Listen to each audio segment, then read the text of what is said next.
All India Muslim जमात के कौमी सदर मौलाना शहाबुद्दीन रिजवी बरेलवी ने प्रेस को जारी किए गए बयान में कहा है कि पिछले जुमे के दिन जो वाकया पेश आया बहुत अफसोसनाक था और जुमे की नमाज आज फिर से अदा की जाएगी। लिहाजा मुसलमानों से अपील है कि वो नमाज पढ़कर सीधे घर लौट जाएं, मुजाहिरे के लिए बिल्कुल भी इकट्ठे ना हो।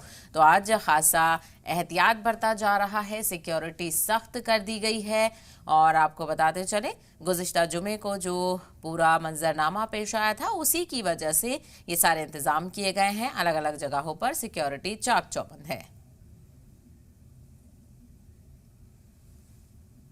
बिस्मिल्लाहिर्रहमानिर्रहीम। जुमे की कल नमाज है और मैं यही तमाम मुसलमानों से अपील कर रहा हूँ कि जुमे की नमाज बहुत एहतमाम के साथ पढ़ें और नमाज पढ़ने के बाद सीधे अपने घर जाएं और या अपने कारोबार में लग जाएं। और बिलखुसूस नौजवान भीड़ का हिस्सा न बने। अगर कोई व्यक्ति ऐलान करता है या कोई संगठन बुलावा भेजता है तो कतन भीड़ का हिस्सा न बने। और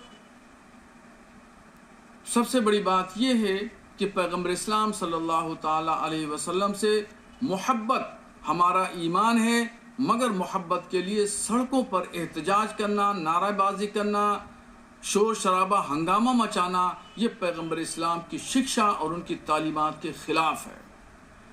पोस्टर छापे जा रहे हैं, होर्डिंग लगाई जा रही है, दीवारों पर चिपकाया जा रहा है, बारिश हो रही है, टूट फूट के वो नाम मोहम्मद सल्लल्लाहु अलैहि वसल्लम नीचे गिर जा रहा है। ये सरासर बेअदबी है और पैगम्बर इस्लाम की नाम मुबारक की बेहुरमती है। इससे मुसलमान बचें। और मैं मस्जिद के इमाम हजरात से भी गुजारिश करूँगा कि वो मस्जिदों में अमन व शांति बनाए रखने की अपील करें। नौजवानों को समझाएं कि वो कहीं भी किसी एतबार से, चाहे मजहबी हो, समाजी हो या सियासी हो, भीड़ का हिस्सा न बने। रोड पर उतर के शोर शराबा हंगामा नारेबाजी न करें।